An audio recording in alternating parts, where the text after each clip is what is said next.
Greetings and salutations, everyone. I hope everyone is doing well today. Happy St. Patrick's Day.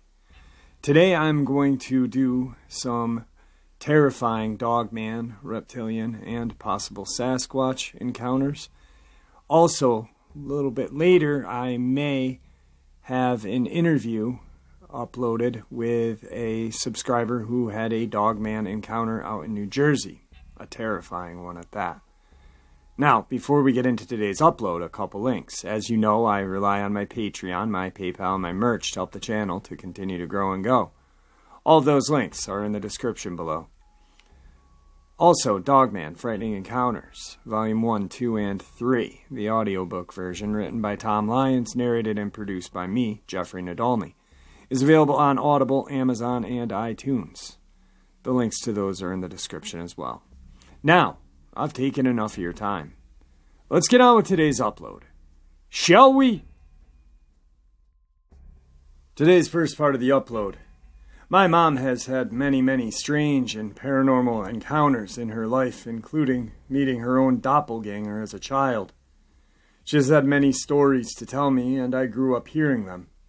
About a flying cup in her bedroom and a vacuum cleaner running by itself when she was a little girl. However, there's still one that baffles me to this day, and I want to know if anyone else has seen this creature or knows anything about it.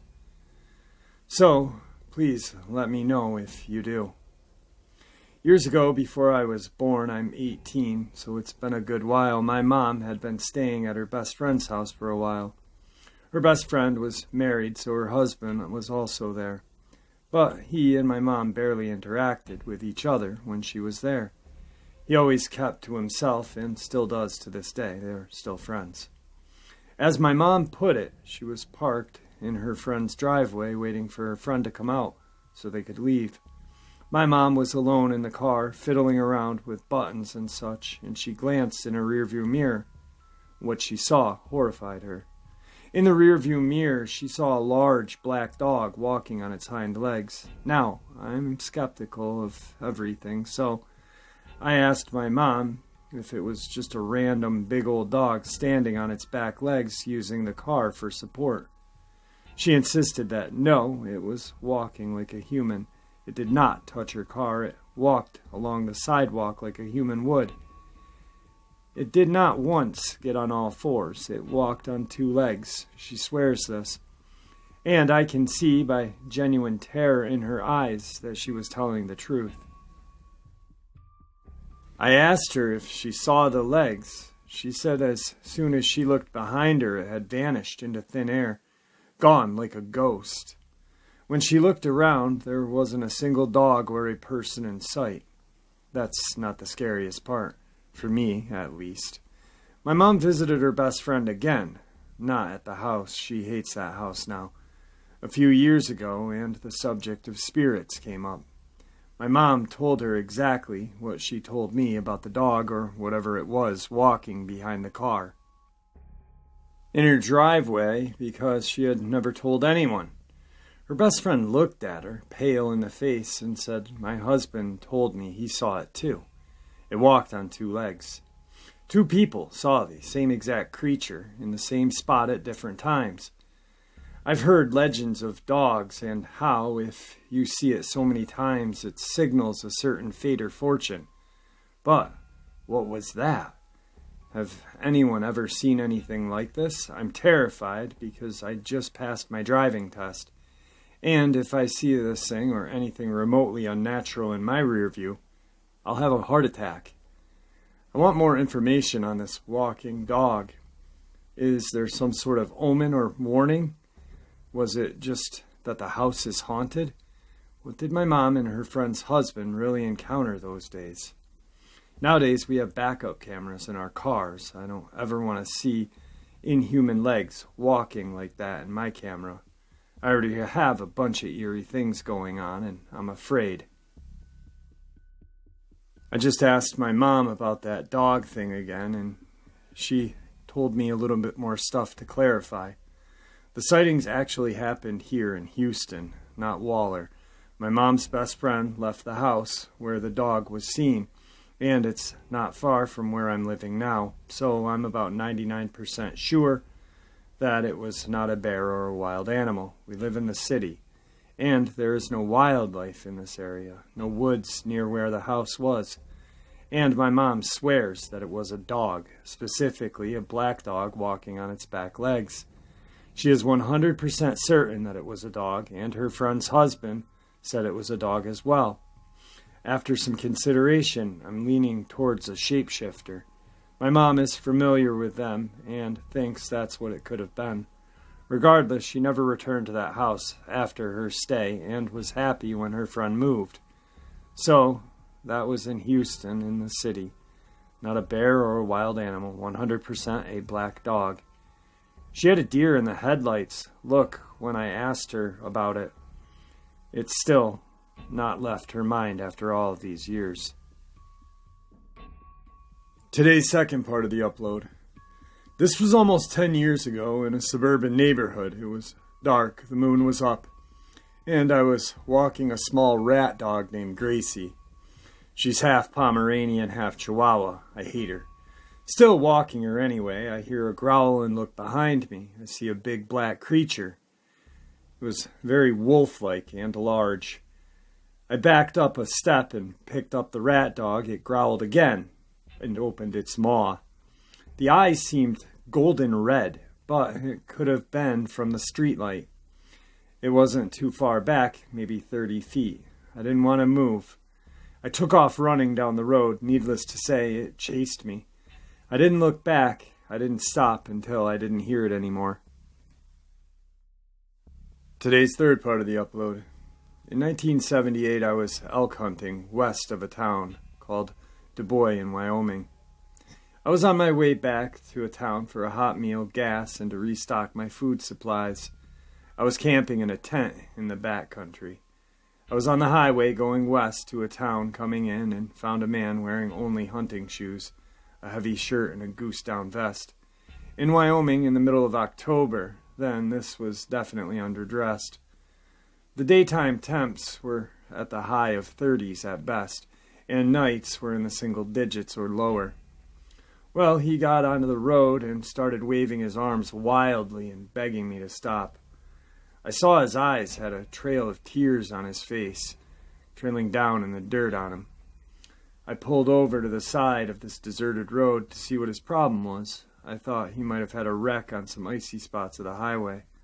Little did I know this would change my life thinking and the way I hunted by myself up here forever. He ran to the side of my pickup, and I could see he was very scared about something. He grasped the pickup and begged me with tears in his eyes to take him to town. I couldn't say no to this man. I asked him if he was in a wreck or something, and he said, "No, please just get me out of here. I need to go somewhere safe." I thought odd that he would say this, and as I had my right hand on my pistol on my lap, guys, you never know, I said, "Get in." He looked around at the tree line along the roadway and again at the passenger side of the pickup. As he was coming around the truck, I pulled the pistol in the side pocket of the door, and he got inside and locked the door and made sure the window was up, again watching the tree line. "Go, please," is all he said. I started back towards town, and then I noticed scratches on his face, clothes, and hands, and his whole body was shaking. After we went a couple of miles, he somewhat slowed down on rechecking the tree line in the passenger rearview mirror. "You okay, buddy?" I asked. He stared at me for a few seconds and just broke down crying like a little child. "Yeah, but I don't know. I think I'm a crazy man. I just had some shit happen, and I ain't going back there for nothing. I hope the guys are okay." He composed himself some and started to explain. "I'm hunting here with two buddies, and we always hunt below Brooks Lane. And we come to Wyoming. Usually we get elk or deer. We never go home skunked here. Just love it. I was going along a trail I had been on many times to get to a small overlook and sit for a while. It was their turn to push the elk to me. I was almost there when I walked past this stand, of 3 trees close together, and on the other side was this huge lizard. It was standing easily over 6.5 feet tall, golden bronze color, with a vest and short metallic-looking briefs. I could tell it was male. I guessed that he had a black thing in his clawed hand. Its eyes looked like cats, and it had a tail. I just stood there with my rifle in my hands across my chest, froze kind of like I was looking into the face of death. I just know it. I coughed a little, and its arm with the black thing came up so fast. I could hardly see it. Something hit my whole body from my feet to my head, and I fell back on the ground. I don't know if I flew or fell. I just went backwards. It came slowly walking up to me. I could hear it, and I could only move my eyes slightly as it came into view. It just looked down at me with its mouth slightly open, making this low hissing sound, and its forked tongue slightly coming out of its mouth. Its head turned down looking at me, and did this for a few moments. I could hear it breathing, see the nose holes working, see its chest, muscles tensing and relaxing all over its body. I was just froze there looking up. I couldn't look at it directly, and I couldn't close my eyes either. Its expression never changed, only the eyes moved sometimes slow, like sometimes so fast you could hardly see 'em. On its sleeveless shirt, it had kind of an O with a smaller, screwy offset Y and a Z, I think. It finally walked away down the trail. I don't know how long I lied there from the sun movement. It could have been a couple of hours. I could hear the forest sounds, bird, wind, trees, animals going about their day like nothing happened. I would will my arms and legs to move, hell, even my fingers. When I could move, every muscle in my body ached as I would use it, like after a workout at the gym or something. I knew if I went down the hill, I would come to an old creek bottom and hopefully not see it again. I did that. I followed it to the canyon bottom and then to the road and to you. Thanks again. Don't make me get out. I took off my coat. I guess I forgot my rifle, cap. I don't need them. I hope Jake and Bobby are okay. I heard something following me when I first got up. It was really heavy sounding and would stop when I stopped, and once or twice I could hear breathing like it did. Kind of a raspy wheeze sound. I would start running or walking again. I couldn't rest. He told me which motel to let him off at, and I did.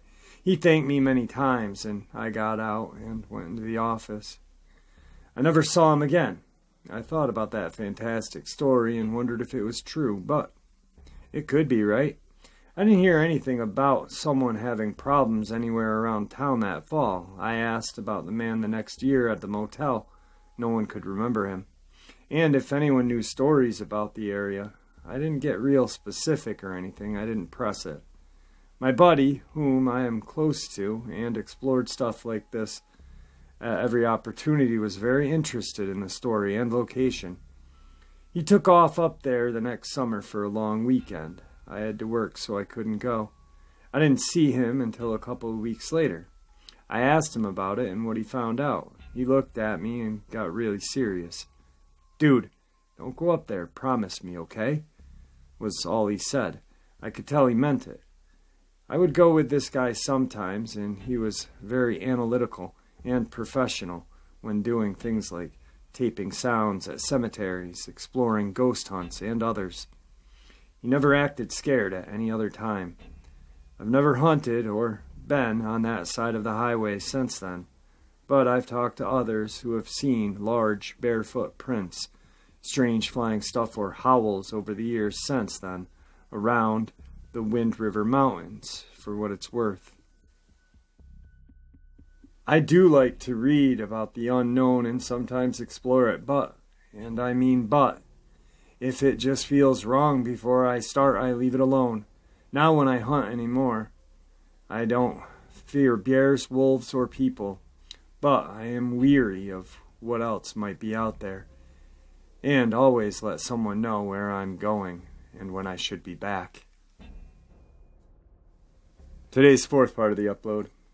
I don't know what the real name is, but we call these things gray men. We see them about once every 3 to 5 years in Niagara region. They look like large, slender, sleek gray dogs. They can swim. Last time my buddy and I were walking home over the 15-mile creek bridge to our area, we saw 2 dogs in the water, but something was different. We watched them swim to the bank, get out, shake off, and then stand up and walk on 2 legs. This is no joke. We were spotted and followed for about 2 kilometers down the train tracks. They had no problem running on 4 legs, and they did on 2. They were about 90 to 120 pounds, with black, deep-set eyes. Stood anywhere between 5'6" to 5'10". They looked like they had wetsuits on, but when they shook off, you could see the fur shake. When they stopped shaking, it went back to a plastic-like appearance.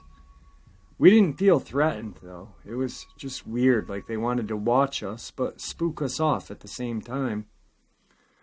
I don't remember any smells, and they didn't throw any stones at us like Bigfoot.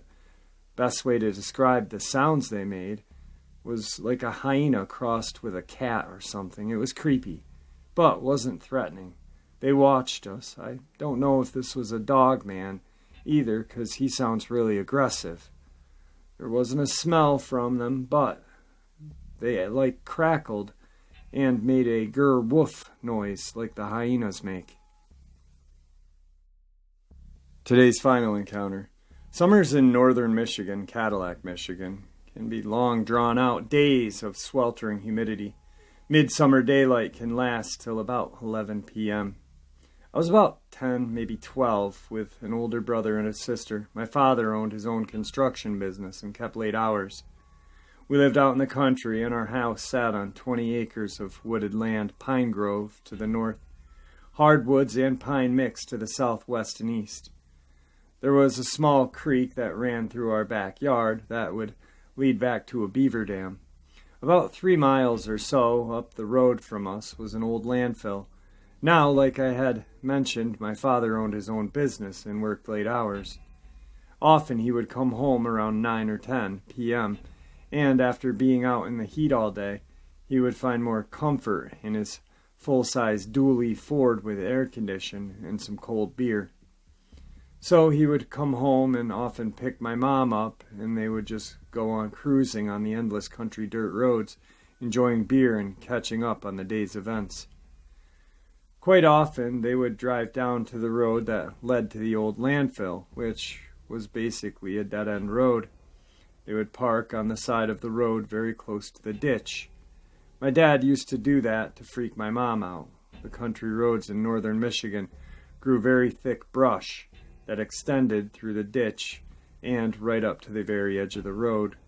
My dad used to tease my mom by saying a bear is going to press its nose against the window and roar. They've done this cruise thing for years and generally only saw the occasional raccoon or deer. Our parents came into the house somewhat rushed. My mom led, my dad followed, trying to explain something. I asked what happened.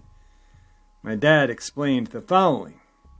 We were parked down the road going to Smiley's. As we sat there, your mother said she could hear something moving around in the bushes. It was 11 p.m., so it was dark now. My dad apparently tried to ease my mom by saying if it were a bear, it would have eaten her by now. The night ended. A few days later, my parents again went to their hangout and parked in the same spot. It got dark again, and my mom was first to hear something in the woods on her side of the truck. This time, they both heard something. This time, it was much larger. Large sticks were breaking and snapping. My dad figured it must be a deer or a black bear. They turned on the radio and sat and listened. My mom said she could hear something breathing out there. My dad said he heard the same thing. It was getting closer, and they felt it brush up against the side of the truck that was near the ditch. It caused the truck to sway. My mom screamed and insisted that they get the hell out of there. Again, they came home and told of their experience. My dad figured out it must have been one big friggin' bear, but as he sped off and looked into his rearview mirror, A large black object was bounding across the road, sort of going a two-legged run to all fours, and disappeared in the dark.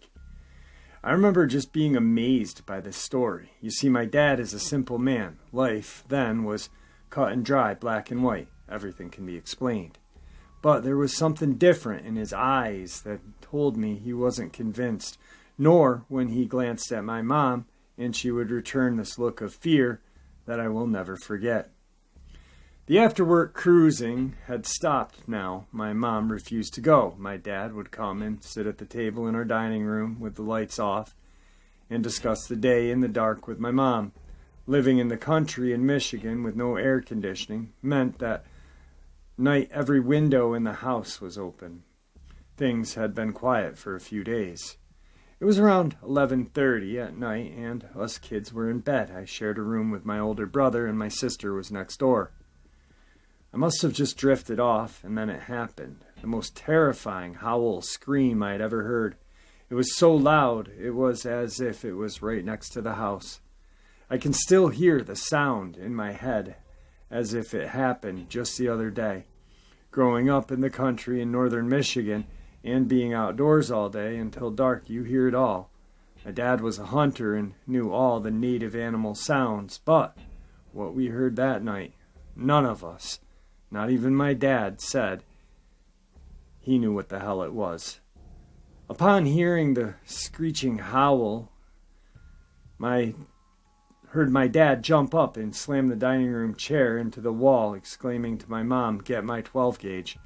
My brother and I are now in the dining room along with my sister who heard the screech. My dad's composure was now different. It was fight or flight, and he was getting a gun loaded. This was more than a bear. We've had bears in our backyard before, and my dad would just use a flashlight and yell at them, and they would usually move on. This night was different. My dad had told my mom to shut the sliding glass door after he walked out the backyard. I remember looking out the back door from a safe distance as my dad disappeared into the darkness with his gun and flashlight. We had just one light on the back of our house near the door, which didn't offer light beyond 20 feet or so. My dad was now walking straight into our backyard towards the small storage shed. Our backyard was cleared and mowed, about 8 acres back to the river and 10 acres wide to the north and south. It was like we just cut out a chunk of wooded land and stuck a house in the middle. Being surrounded by pines and hardwood was usually an advantage to Michiganders in the winter because it was a natural snow fence. However, this night, there was only one advantage, and it wasn't in my dad's favor. He walked with his gun shouting nervously, as I remember, hoping to run off whatever the hell was out there. I was still standing in the dining room, which led directly into the living room, where we had a large window which showed out our front yard. There was moonlight, and the sky was clear. I remember looking out the front room window and seeing a large, dark object run across our driveway, alternating from the back legs to all fours, similar how you might see a large gorilla run. My brother saw it and yelled out to my dad through the kitchen window, "It's out front and it's headed to the side yard to your right." My dad stood out there, frozen and listening. It got quiet. We heard nothing from the house. We had a dog outside that never made a sound. I remember thinking, Rex is dead. This dog barked at everything except tonight. He barked once upon the initial screech, then fell silent. My dad came rushing back into the house after what seemed like an eternity. He told my mom to shut and lock all the windows and doors. He then said something that to this day gives me the chills. He said, "I don't know what the hell is out there, but whatever it is, felt like it was hunting me." He then explained that once it ran into the pines to the north, that it was staying just inside the tree line, keeping cover. As he walked, it would move. He heard branches breaking, sticks crackling loudly from its weight. He would occasionally catch glimpses of something dark and then see a branch wiggle. The creature kept moving. At one point, as my dad stood still, he could hear it continue to move west, then south, then east on the other side of him. That was when he came back in and decided to lock down the house. Whatever it was, he felt it clearly had the upper hand, regardless of the gun and flashlight. My dad sat up for the rest of that night in the kitchen with the gun on his lap. It was probably about an hour later or so later that I was again awakened by a hideous scream of a rabbit being captured. Anyone who has ever heard a rabbit cry will understand this one. My dad stated that son of a bitch is after the rabbits. The dog in the backyard never barked. The next morning, my brother and I went to have a look around. My dog Rex was all right, but he stayed cowered in the back of his doghouse. He had to be coaxed out. We wandered out behind the shed and saw something that just blew our minds. Our shed simply sat on a ground, no cement foundation. Rabbits had burrowed tunnels under it, and we had a population of about 50 or so rabbits that just ran free in our yard. But when we walked to the back of the shed, there was a huge pile of sand in a tunnel that I could have surely fit into. There were large claw marks where it was digging. We could make out impressions of what appeared to be maybe a rear end and 2 heel prints out of the front. It reminded me of how you might see a child sitting in a sandbox digging a hole with its feet planted in front of them, and its hands would drag back the sand and push it to the side of them. There was rabbit hair everywhere. A few rabbits that survived thumped their feet and ran off to the brush, obviously still nervous from what had taken place earlier. We told my dad what we saw when we saw him again, and he just had this look on his face that was less than convincing when he said it must have been coyotes or something. I guess we knew to ourselves what he really meant. None of us really knew, but in times like this, and at my age, an answer is an answer. I was able to find some reassurance, but have always known that there was more to it. I don't even remember hearing the creature ever again, but there was some times when I felt like something was watching me from that tree line. We never really spoke much about it after that night, even to this day. My dad still has the unassured look when he tries to give an explanation. My mom sticks to the Dogman story. Me? I find the woods in northern Michigan to be a place of enchantment and great mystery. There's something out there. The Native American tribes of Michigan knew it. Now I do as well. Wow. A couple of days ago I did a Cadillac, Michigan story. Fairly similar, not really similar to this at all. Actually, the kid had 3 separate encounters. The parents had one where they felt something slam against their house. This is absolutely terrifying. This family, what they endured that night is terrifying. I could never imagine, being a child and being so scared, but imagine that dad or that mom not knowing what the hell is out there, or possibly the dad did know what's out there, being from Michigan, and almost questioning yourself if you're able to protect your family from what is out there. I mean, that's just terrifying. How about that encounter from Niagara? That's an interesting one. Not really sure what to make of that one, but very interesting. I'm blown away by this Michigan story. I mean, wow. Friggin' wow. Amazing. And I'm just glad that everybody in the family, including their dog Rex, made it out alive.